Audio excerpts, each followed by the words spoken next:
रोशनी और आवाजों का मेला, 50 कहानियां, एक सपना बसेरा। कोई हंसाएगा, कोई रुलाएगा, कोई मंजर दिल को जगाएगा। संग चलेंगे, साथ निभाएंगे, ये सफर मिलके हम सजाएंगे। जो अगली प्रस्तुति है, लेखिका है वही स्वर्गीय स्वरूप कुमारी बख्शी। क्या ही बताना, लेकिन कुछ थोड़ी बहुत जो बातें मैं याद दिलाना चाहूंगी, आपको याद ही होगा कि ये संस्कृत और इंग्लिश दोनों में इन्होंने स्नातकोत्तर किया था। साथ ही साथ सन 1942 में बम्बई में आयोजित अखिल भारतीय कांग्रेस के महाअधिवेशन में आप अपने परिवार के साथ उपस्थित थी। लखनऊ वापस आने पर आपने भारत छोड़ो आंदोलन में बढ़ चढ़कर भाग लिया और नेशनल हेराल्ड के मुख्य संपादक श्री के रामाराव के मार्गदर्शन में आपने खतरनाक भूमिगत आंदोलन चलाया। नतीजा कुछ ऐसा हुआ कि बरतानिया हुकूमत ने आपको नजरबंद कर लिया अपने ही घर में, और उसके बाद लखनऊ महिला बंदी गृह में भी आपने कई दिन बिताए। स्वतंत्रता के बाद आप नारी शिक्षा निकेतन महाविद्यालय लखनऊ में प्राचार्य एवं निर्माता के रूप में सन 1947 से सन 1989 तक कार्यरत रहीं। इसके अलावा आप लखनऊ पूर्वी विधानसभा क्षेत्र के कांग्रेस पार्टी की प्रत्याशी के रूप में सन 1974, 1977, 1980 एवं 1985 में भारी मतों से विजयी घोषित हुई। साथ ही आप कैबिनेट मंत्री भी रही बहुत समय तक। तो आपका ये जो लेखन का कार्य है, ये सिर्फ साहित्य तक नहीं रहा, आपका कार्य तो काफी व्यापक रहा। तो इसीलिए आपने मानव मन के उन गहराइयों को छुआ, उन चीजों को समझने की कोशिश की जहां तक हम पहुंचते तो हैं लेकिन समझ नहीं पाते। अब समझ नहीं पाते से ये जो नाम है आज की कहानी का, इसी से आपको पता चल जाएगा। नाम है अप टू डेट पति। अब पति के बारे में मैं क्या ही बोलूं कि आज की नारी की सोच जो है हमेशा भारी है, और हमेशा हमने क्या सोचा है, हमारा पति कैसा हो, महादेव जैसा हो। आज भी आपको पता ही है, सुहाग की पूजा में हम गौरी शंकर की पूजा करते हैं, लेकिन इसमें भी एक भारी राज है। आपको बता दें ये राज की बात है।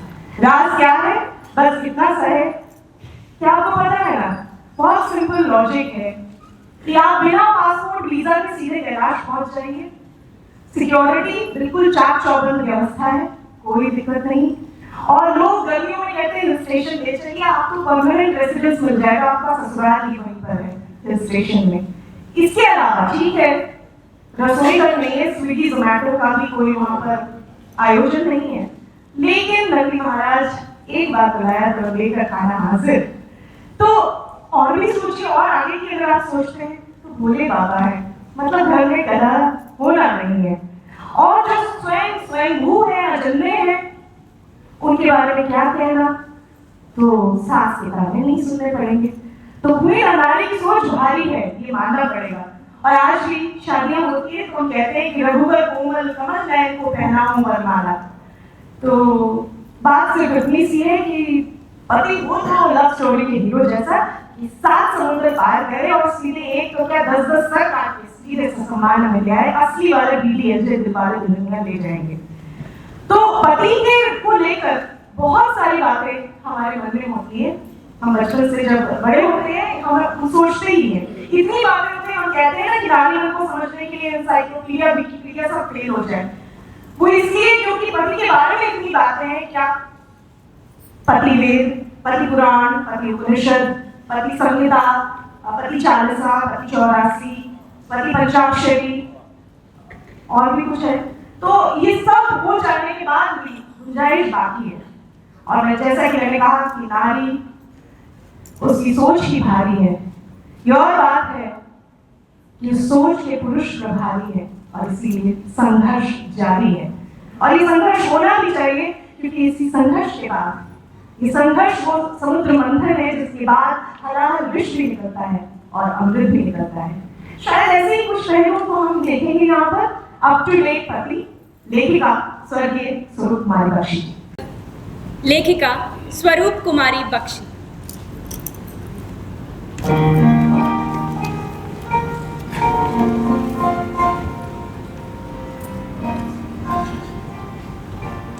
मैं मिनी, वो छोटी वाली नहीं।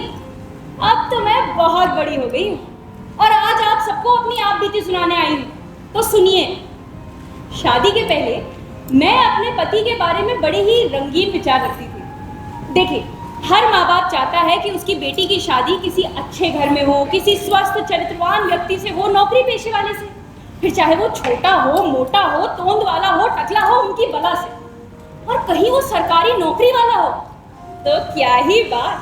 दरअसल सरकारी नौकरी वालों को ना जिंदगी जीने की टेंशन नहीं होती। काम करे ना करे, आएगी सैलरी उनकी, और रिटायरमेंट के बाद भी मजे ही मजे। पर मेरे विचार जरा दूसरे थे। मैं चाहती थी कि मेरा पति फैशनेबल हो, शानदार हो, ठाट बाट वाला हो, अप टू डेट हो। फैशनेबल के अर्थ में चमकदार सूट बूट हो, चटकदार टाई हो और सिगरेट या सिगार पीने का शौकीन हो। नहीं, सिगार नहीं, सिगार तो बूढ़े लोग पीते हैं ना। हाँ, जब मैं बूढ़ी हो जाऊंगी और वो भी बूढ़े हो जाएंगे जब वो रिटायर हो जाएंगे और मैं भी घर गृहस्थी अपनी बहुओं को सौंप दूंगी, तब मैं बरामदे में बैठकर अपने पोते पोतियों को कहानियां सुनाया करूंगी और मेरे वो आराम कुर्सी पर पैर फैलाए दिसंबर जनवरी की गुनगुनी धूप में सिगार पिया करेंगे। और उसकी मीठी मीठी खुशबू मेरे तन बदन पर छा जाया करेगी। ऐसा मैं सोचा करती थी। बस मैं इन्हीं विचारों में कहीं खोई हुई थी कि तभी मेरी सहेली सुरेखा आ गई और उसने मुझे झिझोड़ दिया। ए पगली, मैं तुझे ना जाने कहां कहां ढूंढ के थक गई और तू यहाँ बैठी है। क्या सोच रही थी? सोच रही थी अपने पति के बारे में। पति के बारे में? तूने किसी को बिना बताए शादी कर ली? अरे नहीं री, मैं सोच रही थी अपने भावी पति के बारे में कि वो कैसा होगा। सूट बूट पहनने वाला, टाई लगाने वाला, सिगरेट पीने वाला और न जाने क्या क्या। क्यों? धोती कुर्ता पहनने वाला और तंबाकू खाने वाला क्यों नहीं? तू मुझे ये बता कि तू ये सब क्यों पूछ रही है? वो मेरी ना शादी की बात चल रही है सेठ करोड़ी मल के लड़के से, लेकिन वो धोती कुर्ता पहनता है और तंबाकू खाता है और बीए फेल भी है, पर ना उसके पास बहुत सारे पैसे हैं और उसके जो कुर्ते के बटन है ना वो एकदम हीरे के हैं, खूब चमकते हैं चमाचम। ओहो, तो तुझे हीरो के बटनों से शादी करनी है या पुरुष से? देख सुरेखा, पुरुष वही सही है जिसके बूट की पॉलिश शीशे की तरह चमकती हो चमाचम, और जो इंग्लिश में बात करना जानता हो। I walk English, talk English, dance English, eat English, और जो सिगरेट पीने का शौकीन हो।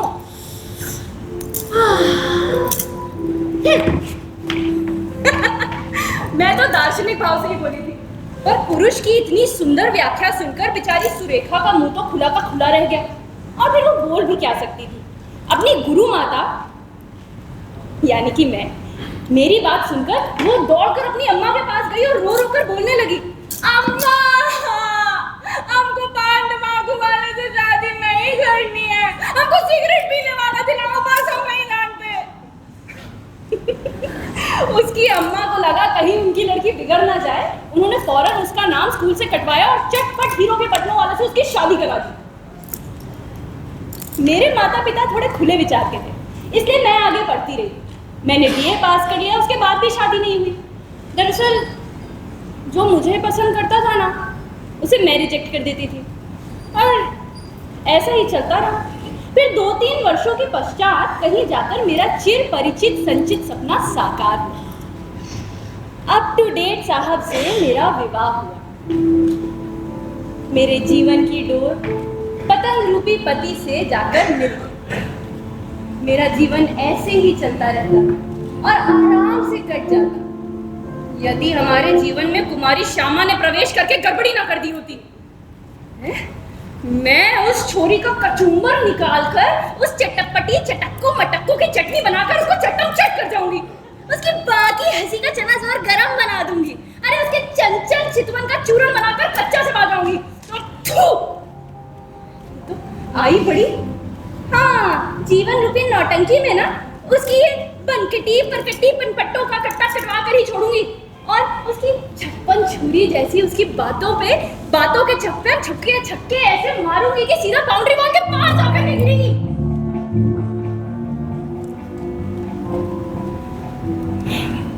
हाय रे मेरी किस्मत, ये लड़की मेरे पति के बॉस की पुत्री थी। जब से इसने हमारे जीवन में प्रवेश किया है ना, तब से मेरे सारे षड्यंत्र, सारी 2 नंबरों की चालें धरी की धरी रह गई। मैं क्या ही बताऊं, मैंने ही अप टू डेट पति से विवाह किया था। तब ये थोड़ा ही सोचा था कि अगर पति अप टू डेट है तो पत्नी को भी गिटपिट अंग्रेजी बोलने वाला होना चाहिए। पति की गोट और पत्नी की गोट बराबर होनी चाहिए। अगर पति मोटर की चाल से चलने वाला है तो पत्नी को भी वायुयान बनकर उड़ना आना चाहिए। बस एक दिन ऐसे ही मेरे ये अपने मित्र के साथ बैठे ताश खेल रहे थे। तभी मोहनलाल ने हवा में धुआं उड़ाते हुए बोला,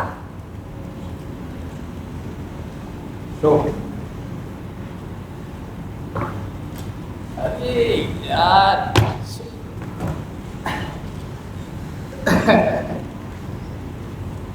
एक बात बोलूं, ये मिस श्यामा की भी क्या शान है, क्या शोभा है। शरबती आंखों का शर्मीलापन, क्या लचक। अरे वाह, मेरा तो मन किया इस मोहनलाल की टाई नोच लूं।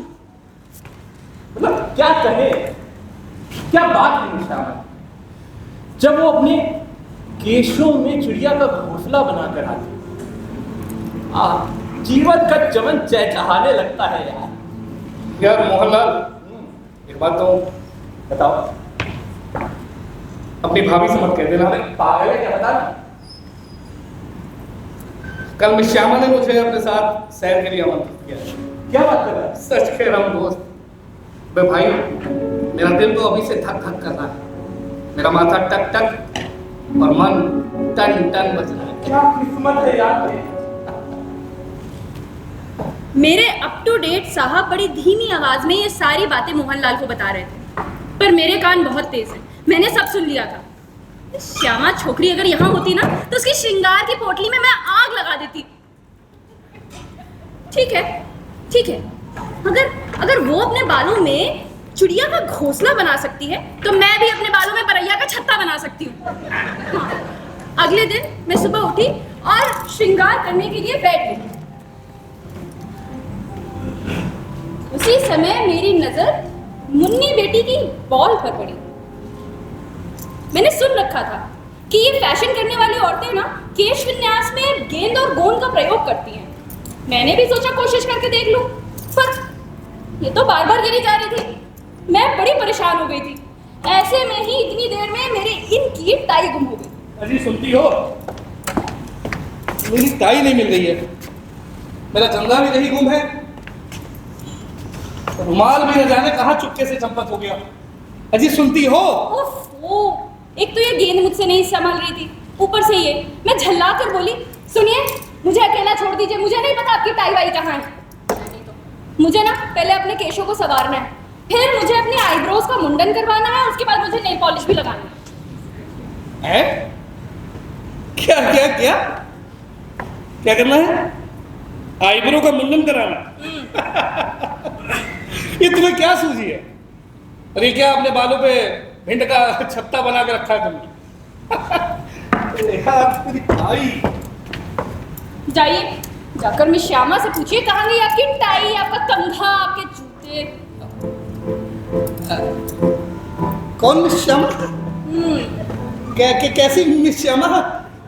क्या तुम भी शेख चिल्ली जैसी बातें करती हो? इधर मुझे तो तुम्हारी ये खुली खुली लटे और तुम्हारी काली काली आईब्रोज बहुत पसंद है। क्या कहती हो?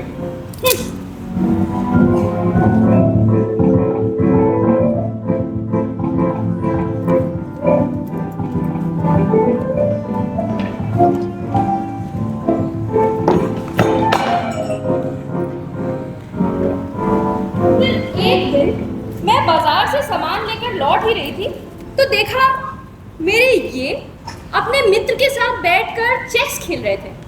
मैंने सोचा क्या ही इनके खेल में विघ्न डालूं, चुपचाप जाकर पर्दे की ओर से इनकी बात सुनने लगी।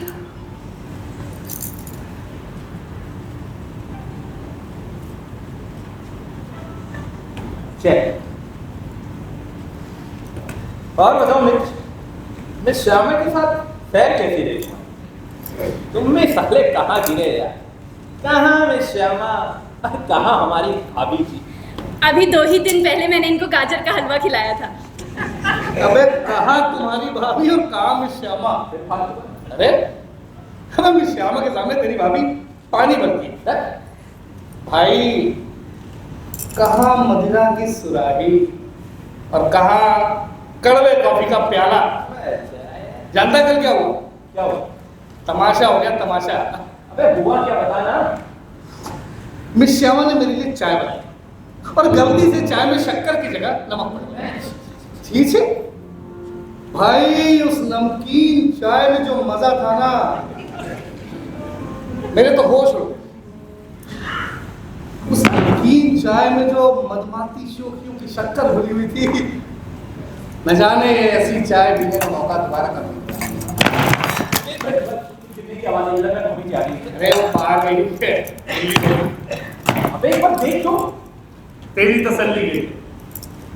मिनी, देखते एक बार आओ।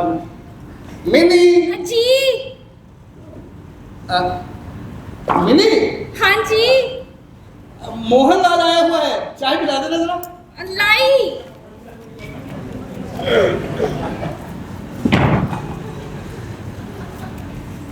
नमस्ते भाई साहब। अरे नमस्ते भाभी जी। चाय। अरे थैंक यू। वाह, क्या क्या मीठी चाय है भाभी जी, मतलब क्या बात है भाभी जी। क्या है? नमक की पूरी बोरी डाल दी है क्या इसके अंदर?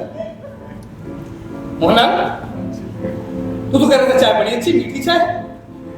शाम में थी, चाय सच में मीठी है। मतलब भाभी जी इनकी नमकीन क्यों? दरअसल अभी ये कुछ देर पहले कह रहे थे ना कि इन्हें नमकीन चाय पीने से नशा हो जाता है, तो मैंने इनके लिए नशीली चाय बना दी।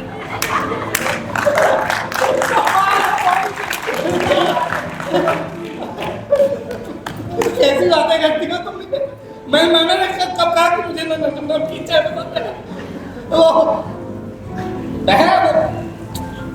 सिनेमा की कहानी सुना था इसको, है ना? मैं सिनेमा का सीन बता रहा था ना, बता। मैं बता रहा था कि एक सीन में नायिका ने नायक को भूले से नमक वाली चाय दी। बहुत ज्यादा नमक। हाँ, यही बता रहा था। सुनो, ना तुम नायिका हो और ना मैं नायक हूं। तुम मेरी मुन्नी की अम्मा हो और मैं उसका पिता।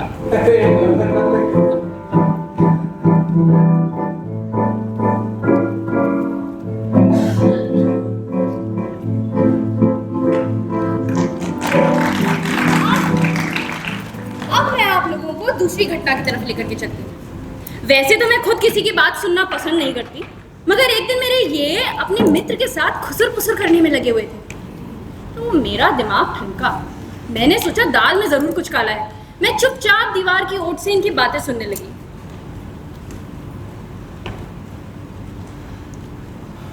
देख भाई, अब ये हंसी ठट्टा ना बहुत हो चुका, तुम बहुत आगे बढ़ रहे हो। ये मिस श्यामा को मैं बहुत अच्छे तरीके से जानता हूँ, समझे कि नहीं? मैं तुम्हें आगाह कर दे रहा हूँ। अबे वो बहुत ही चंट है, तुम्हें चुटकियों में उड़ा देगी, समझे कि नहीं? यार देखो, अब तुम इधर बिजी हो और वो हमारी सीधी सादी बेचारी बाबू क्या सोच रही हो कि हमारे पति देव थक हार के ऑफिस से आते हैं, उनकी सेवा करूं, उनको चाय पिलाऊं। अब उनको क्या पता कि उनके पति देव कहां से थक कर आते हैं। भाई देख, ऐसा है ना, मतलब हमारी भाभी कितनी सीधी सादी फॉर्म में है यार। यार तुमने क्या नाम ले लिया? कॉफी में कुनैन की गोली मिला। कल मिस श्यामा के साथ मैं कॉफी में गया था, पता है? कॉफी देते ही उनका रंग चढ़ गया। कॉफी के इतिहास पर उसने न जाने कितने लेक्चर पिला डाले लगता है। कॉफी कहाँ से आई, कब आई, किस देश में इसका प्रचलन है और इसके क्या क्या गुण है, इत्यादि इत्यादि। उसके ज्ञान का विस्तार देखकर मैं तो चकित रह गया भाई। सही बात। क्या बात है? बस ये सारी बातें सुनकर तो मेरा खून खौल रहा था। हर बात बात पर मिस श्यामा ये करती है, मिस श्यामा वो करती है, हद हो रही थी। पर फिर भी मैंने खुद को संयम में रखा। अगले दिन मैं सुबह उठी और इनके लिए गर्मा गर्म चाय बनाई और चाय लेकर के मैं सीधा इनके पास पहुंच गई। चाय जी, छलक रही है चाय की प्याली, छलक रही है चाय की प्याली, कितनी सुंदर और सुहानी, इसकी गाथा बड़ी पुरानी, कितनी सरल और। बस करो, बस करो। क्या सुबह सुबह बेसुरा राग लगाता शुरू कर दिया? बंद करो अपना ये राग। सिर्फ है। गुस्से से मैं दूसरे कमरे में आ गई। अरे अभी कल ही तो मैं लाइब्रेरी गई थी और चाय के इतिहास पर बड़ी ही विद्वतापूर्ण कविता लिखी थी। सोचा था इनको सुनाऊंगी तो ये खुश हो जाएंगे, मगर इन्होंने तो अपने कानों में ही उंगली डाल ली। मैंने ना मिस श्यामा के चरित्र का अनुकरण करने में कोई कसर नहीं छोड़ी थी, मगर फिर भी इनको प्रसन्न नहीं कर पा रही थी। मुझे क्या पता था कि भारतवर्ष में पुरुष पर स्त्री को एक नजर से देखते हैं और अपनी बीवी को दूसरी नजर से। मतलब अगर दूसरे की पत्नी अप टू डेट है, टिप टॉप है, तो उसके सारे नखरे उठाएंगे, मगर अगर अपनी पत्नी टिप टॉप है तो मीन मेख निकालेंगे, नाक मुंह सिकोड़ेंगे। अगर दूसरे की पत्नी बाहर जाती है तो उसके साथ जाने में बड़ी शान समझेंगे, मगर अगर अपनी पत्नी के साथ जाना पड़े तो हीन भावना आ जाती है। मैंने तो कई पुरुषों को ऐसे भी देखा है जो दिन भर बाहर घूमा करते हैं और अपनी औरतों को चूल्हे चौके में व्यस्त रखते हैं। खुद चाहे पूरी दुनिया घूमाए, लेकिन अपनी बीवी के साथ जाने में उनको बड़ी शर्म आती है। खैर, अब अपने दुख की क्या ही बात करूं। मिस श्यामा के चक्कर से रोज हमारे घर पे लड़ाई होने लगी, रोज की खिटपिट। गुस्से में आकर इन्होंने घर में पैसे देना भी बंद कर दिया। मिस श्यामा के लिए रोज साड़ियां जा रही थी, गहने जा रहे थे और न जाने क्या क्या गिफ्ट जा रहे थे। भाई जब सब कुछ वहीं खर्च हो जाएगा तो घर पे दोगे क्या? मैं बहुत परेशान हो गई थी। इनके दोस्त ने इनको बहुत समझाने की कोशिश की।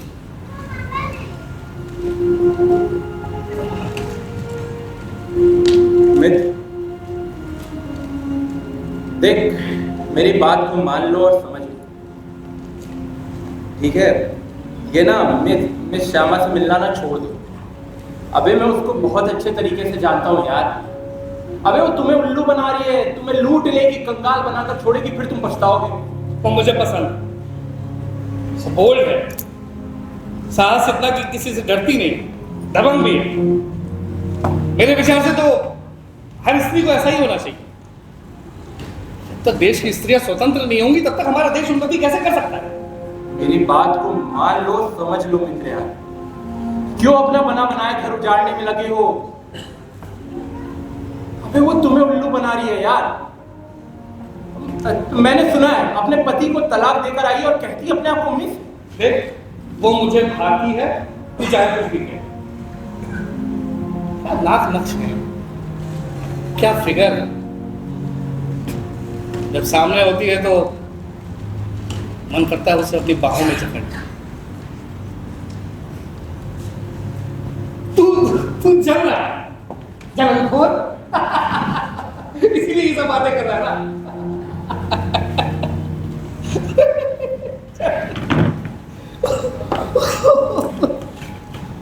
ठीक है मित्र, अगर तुझे मेरी बातों पे विश्वास नहीं है ना तो मैं चला, बाद में पछताना।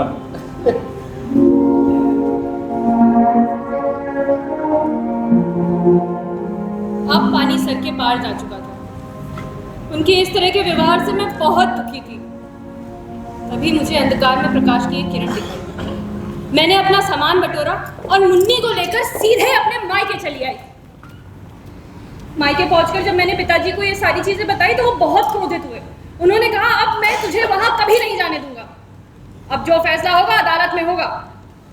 मेरे पिताजी क्या किसी साहब बहादुर से कम है? नहीं। बस इसी प्रकार कुछ दिन कट गए। फिर एक दिन मेरी बचपन की सहेली सुरेखा मुझसे मिलने आई।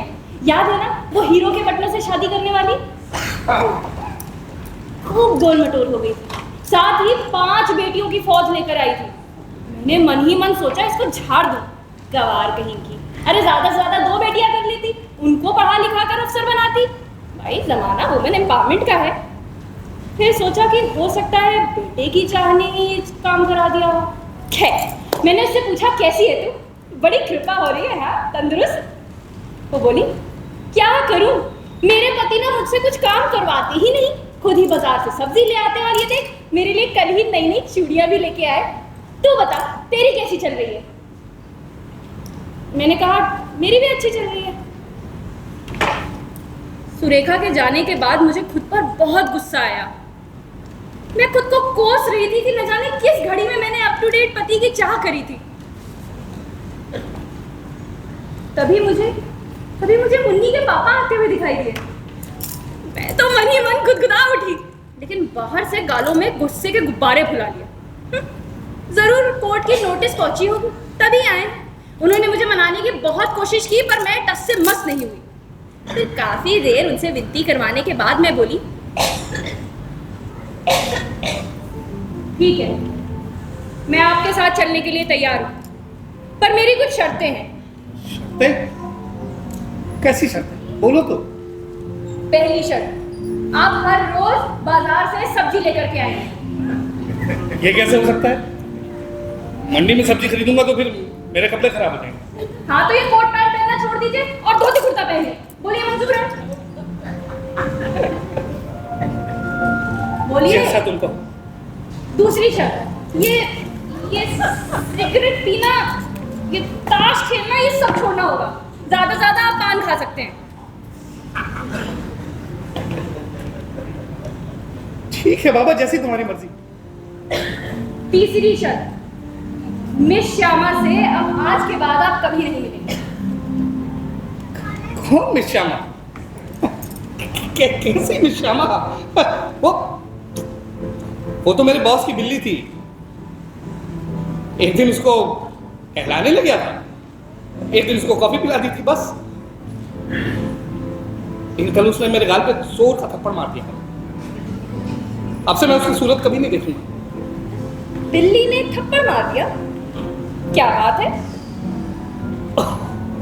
ओहो, तो कुछ समझती भी नहीं हो। मैं तो फिल्म की कहानी सुना रहा था। देखिए जी, मुझे पता है कि आपकी बातों में कितनी सच्चाई है। मैंने तो बस अप टू डेट पति की कल्पना ही की थी। तो क्या मैं अप टू डेट पति नहीं हूँ? अप टू डेट पति वो है जो अपनी पत्नी का सम्मान करे, उसके साथ कदम से कदम मिलाकर चले, उसको गृह लक्ष्मी का स्थान दे। सुनो ना, मुझे माफ कर दो। घर चलो, मैं तुम्हारे कल्पना के अनुसार अप टू डेट पति बनने का पूरा प्रयास करूंगा। इसके बाद हम दोनों सीधा जाकर पिताजी के सामने खड़े हो गए। पहले तो वो कुछ भी सुनने को तैयार नहीं थे, पर फिर मैंने उनको समझाया कि पिताजी हमारे जीवन का प्रश्न है, और फिर सुबह का भूला अगर शाम को घर आ जाए तो उसे भूला नहीं कहते। जीवन कभी एक प्रकार से नहीं चलता, उसमें उतार चढ़ाव लगे ही रहते हैं। अगर हमें साथ रहना है तो एक दूसरे के अपराधों को भूलने का गुण भी आना चाहिए और एक दूसरे के लिए त्याग की भावना भी होनी चाहिए।